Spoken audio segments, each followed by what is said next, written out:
Bismillahirrahmanirrahim. Assalamualaikum warahmatullahi wabarakatuh. Alhamdulillah wa bihi nasta'in, wassalatu wassalamu ala rasulihil karim sayyidina Muhammad wa ala alihi wa ashabihi.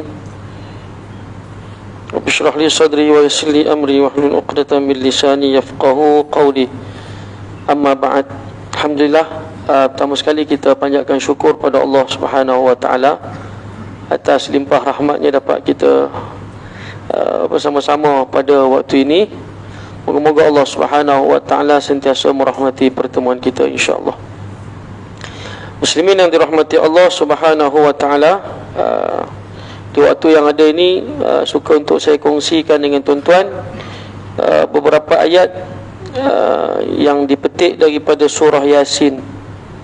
Yang mana surah Yasin ini memiliki satu kisah yang dibawakan oleh Allah Subhanahu wa taala untuk kita ambil pengajaran daripadanya. Bermula daripada ayat yang ke-13 sehingga ayat yang ke-27.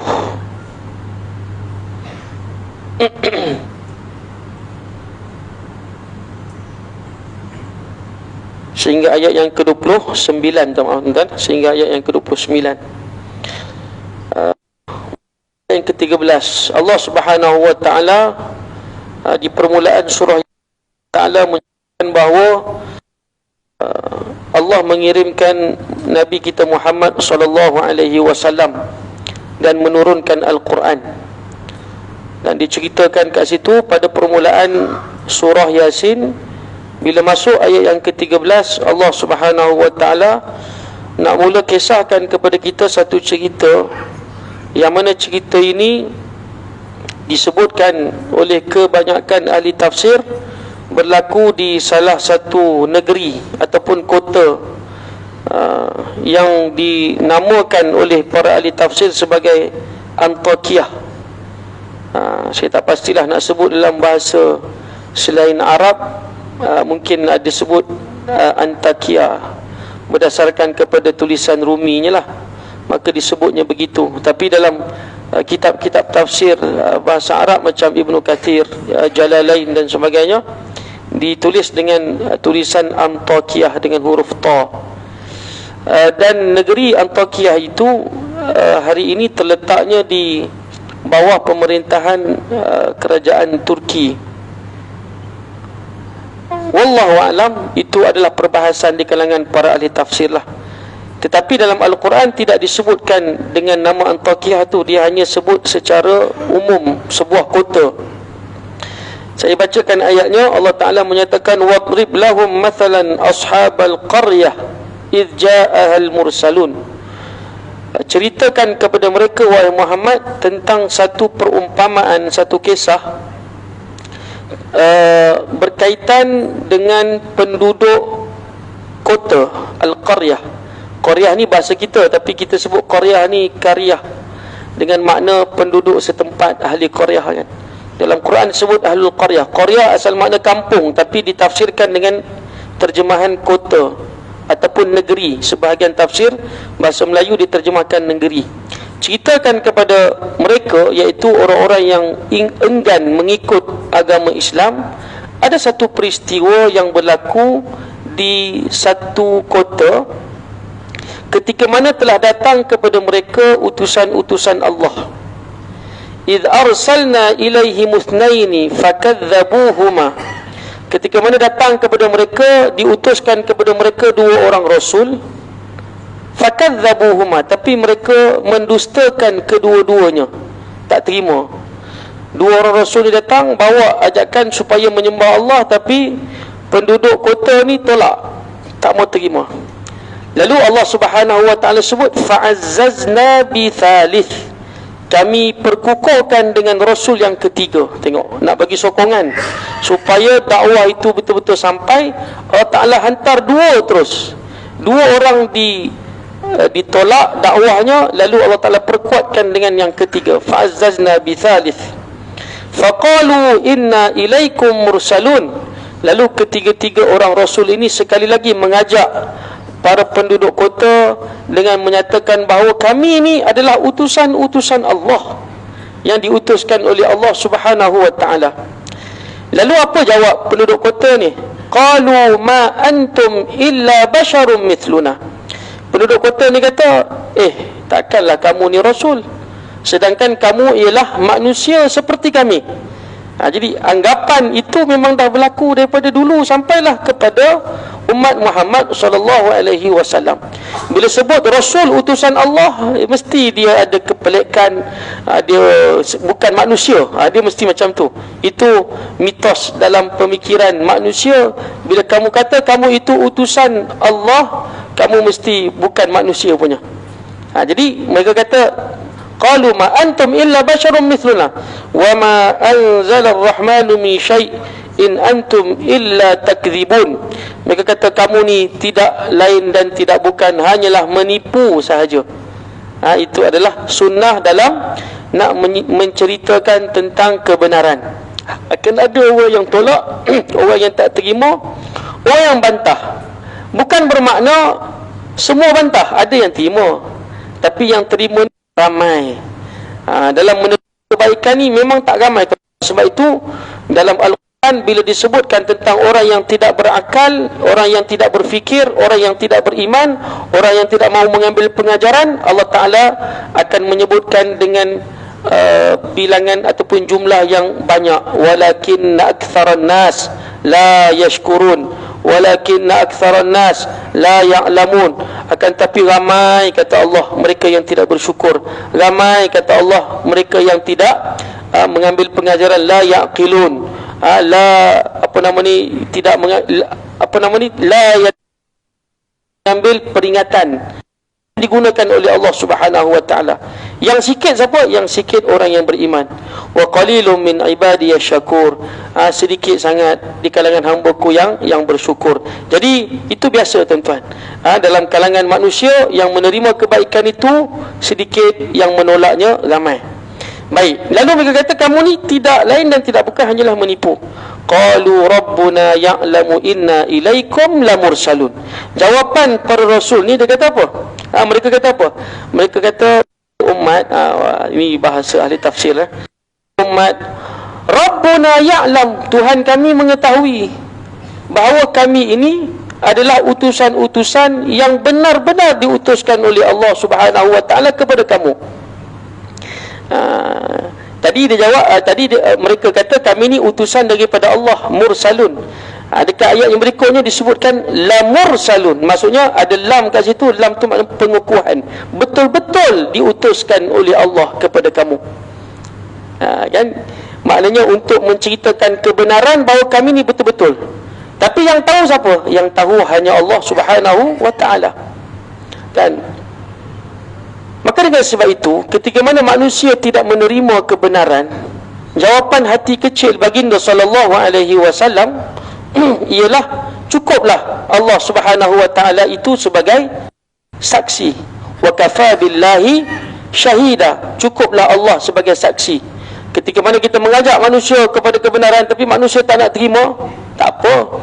Dia tak percaya pada kita, tak apa. Yang penting aku tahu aku benar. Yang penting aku tahu aku berada di atas landasan.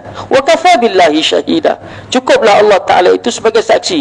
Dan kata Rasul ini pun sama juga. Para Rasul yang 3 orang ini pun mengungkapkan perkataan yang lebih kurang sama. Rabbuna ya'lam, Tuhan kami yang tahu bahawa kami ini benar-benar utusan untuk kamu. Wa ma alaina illa al-balaghul mubin, kami punya tugas tak lain tak bukan hanyalah untuk al-balagh, tabligh, menyampaikan kepada kamu dengan penyampaian yang jelas. Lalu apa jawab umat ataupun penduduk kota ni, penduduk kota Antiokhia, seperti mana yang dinyatakan oleh ahli tafsir? Qalu inna tatayyarna bikum. Mereka kata apa?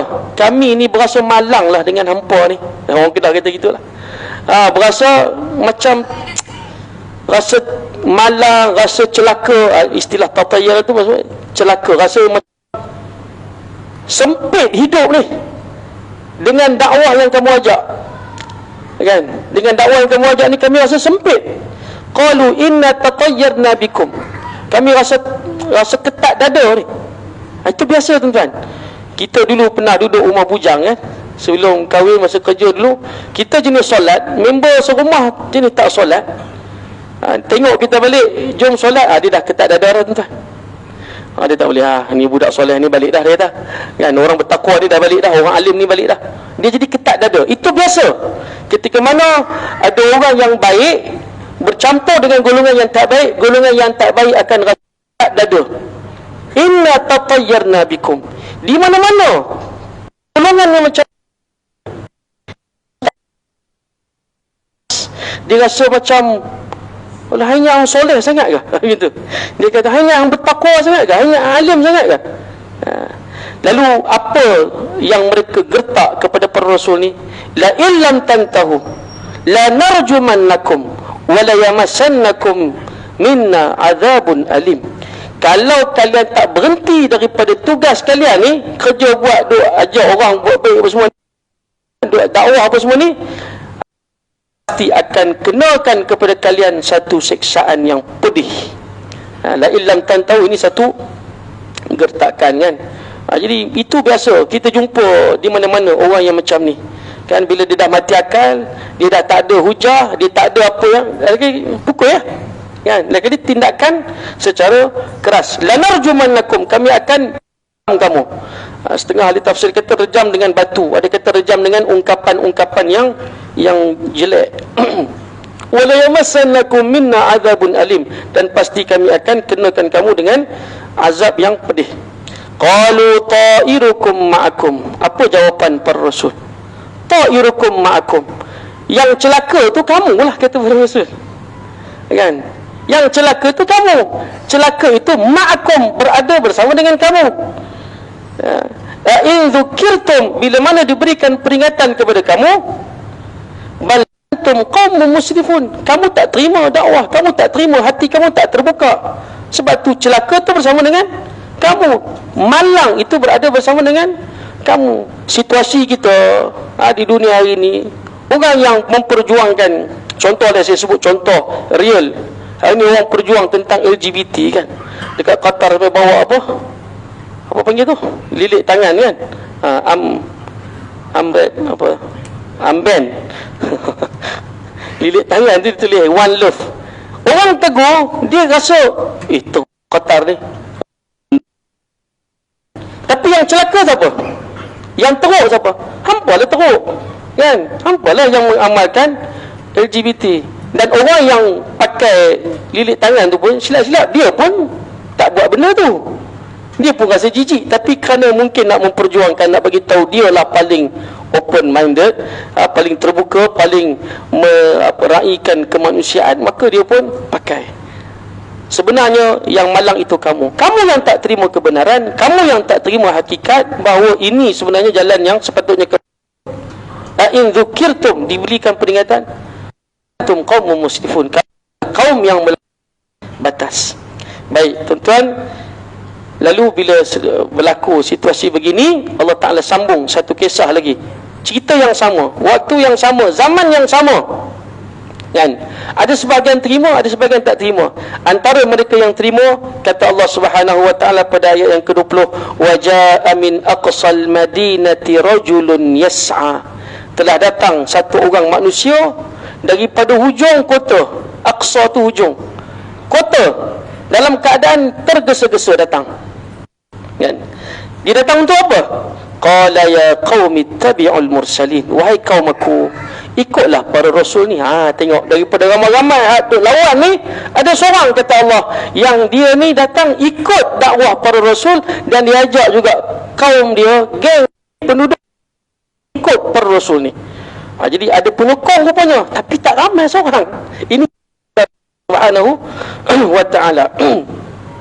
Jelasnya begitulah kan. Dan penduduk seorang ini disebutkan oleh ahli tafsir, contoh macam Ibnu Kathir menyatakan nama dia Habib An-Najjar. Habib An-Najjar, nama dia Habib An-Najjar ni tukang kayu. Dia orang biasa. Nak sebut An-Najjar ni tukang kayu ni orang biasa aja tuan-tuan, yang ikut para rasul yang diutuskan oleh Allah Subhanahu wa Ta'ala. Dia kata apa? Ya qaumi ittabi'ul mursalin, ikutlah para rasul yang datang ni.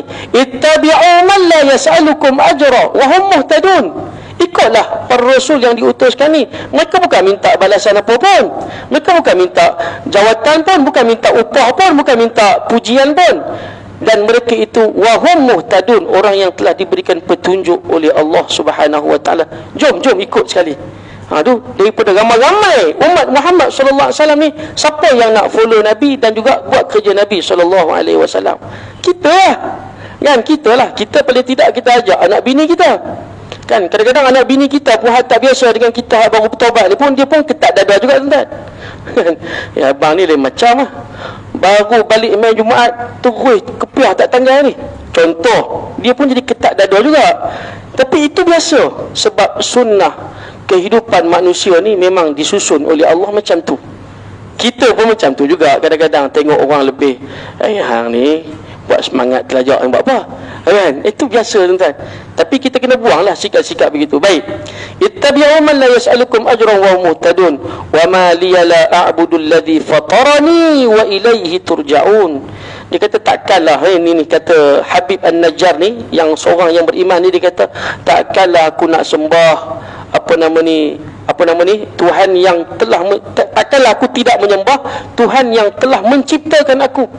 Aku mestilah sembah dia, sebab fatarani, dia telah menciptakan aku, wa ilaihi turja'un, dan kepada dialah kamu semua ni nanti akan dikembalikan.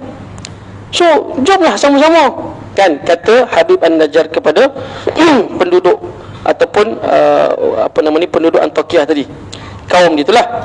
A'attakhidhu min dunihi alihah in yuridni ar-rahmanu bidurrin la tughni anni syafa'atuhum syai'a wa hum yunqidhun. Kata Habib An-Najjar ni, takkanlah aku nak sembah selain daripada Allah, yang andai kata Allah Ta'ala nak timpakan kepada aku satu kemudaratan, sembahan-sembahan selain daripada Allah Ta'ala ni tak dapat nak selamatkan aku. Kata la tughni anni syafa'atuhum syai'a, sikit pun dia orang tak boleh nak selamatkan aku, tak boleh lagi syafaat kat aku, kan. Sedangkan wahum yunqidhun, sedangkan mereka itu yang sebenarnya wala yunqidhun, dan mereka tidak mampu untuk menyelamatkan aku daripada azab yang ditimpakan oleh Allah Subhanahu wa taala. Jadi kesimpulannya apa? Sembahlah Allah yang telah menciptakan kita, dan jauhilah sembahan selain daripada Allah Taala. Minta kepada siapa? Minta kepada Allah. Selain daripada Allah Taala tu, la tughni anni syafa'atuhum syai'a, siapa pun tak boleh bagi syafaat pada kita, siapa pun, tuan-tuan. Kalau dia kata orang ni lah, tak ada. Hang hebat macam mana pun, hang mengaku hang hebat, hang tak hebat, manusia biasa aja, kan. Baik, tuan-tuan yang dirahmati Allah, lalu dia kata apa? Inni idzal lafi dhalalim mubin. Masa kita tak banyak. Inni idzal lafi dhalalim mubin, kalau aku tak ikut, kata Habib An-Najjar ni, pasti aku berada dalam kesesatan yang nyata. Inni amantu bi rabbikum fasma'un, dan aku beriman terhadap Tuhan kamu semua. Ni Tuhan yang aku sembah ni Tuhan hampa jugalah. Fasma'un, maka dengarlah cakap aku. Qila dukhulil jannah, lalu dikatakan kepada Habib An-Najjar, masuklah kamu ke dalam syurga. Baik, ini ada satu situasi yang tidak diceritakan oleh Allah, tapi ditafsirkan oleh para ahli tafsir termasuk Ibn Kathir Al-Jalalain. Dia dipukul dan dibunuh oleh penduduk Antakya. Dalam Al-Jalalain menyatakan bahawa dia dipijak oleh penduduk Antakya sehingga terkeluar perut dia. Tali perut dia terburai keluar. Lalu ketika mana dia mati, Allah Ta'ala sebut udkhulil jannah, masuklah kamu ke dalam syurga. Qala ya laita qaumi ya'lamun, lalu dia jawab balik kepada Allah Subhanahu wa taala, ya laita qaumi ya'lamun, alangkah baiknya kalau kaum aku mengetahui situasi aku sekarang, dimasukkan oleh Allah ke dalam syurga. Kata Imam Ibnul Jauzi rahimahullahu ta'ala, setiap orang yang mati, saya, tuan-tuan, kita semua nanti bila kita mati, andai kata kita masuk ataupun berada dalam situasi yang baik, kita minta, ya Allah, kalau boleh aku nak bangun balik ni, nak cerita kat adik-beradik aku ni, kawan-kawan aku ni, dia buat macam mana aku buat, aku dapat nikmat ni. Dan andai kata situasi kita walaiyazubillah sebaliknya, Allah supaya dibangunkan balik, agar dengan itu kita bagi tahu kepada kawan-kawan kita, jangan tiru perangai aku sesat ni, kan. Hampa nanti kalau mati teruk macam aku. Tapi Allah Ta'ala gunakan ungkapan apa? Ya laita. Ya laita ni alangkah baiknya, maknanya benda yang tak boleh nak dicapai, kan, benda yang tak boleh nak laksanakan. Dah mati teruslah. Bima ghafara li rabbi wa ja'alani minal mukramin, kerana aku telah mendapat keampunan daripada Allah dan Allah Ta'ala telah memuliakan aku dengan satu kemuliaan, iaitu kerana beriman kepada Allah Subhanahu wa Ta'ala. Jadi tuan-tuan, kisah yang diceritakan dalam bentuk satu muka surat ni tambah dengan 2 ayat lagi yang saya tak kongsikan kerana masa kita. Allah Subhanahu wa Ta'ala nak beritahu pada kita bahawa dalam kita hidup di muka dunia ini, kita kena sentiasa berada di sisi Allah Subhanahu wa Ta'ala. Apa juga keadaan, manusia tak boleh bantu, siapa pun tak boleh bantu, Allah Ta'ala yang akan memberikan kebaikan pada kita. Lalu kalau orang tolak kita sekalipun, tak terima kita sekalipun, kalau andai katanya betul dengan landasan yang telah ditetapkan oleh agama, insya-Allah qila udkhulil jannah, akan disebutkan kepada kita, masuklah kamu ke dalam syurga. Yang baik itu daripada Allah Ta'ala. Terkasar bahasa, mohon maaf. Aqulu qawli hadha wa astaghfirullahal azim li wa lakum. Assalamualaikum warahmatullahi wabarakatuh.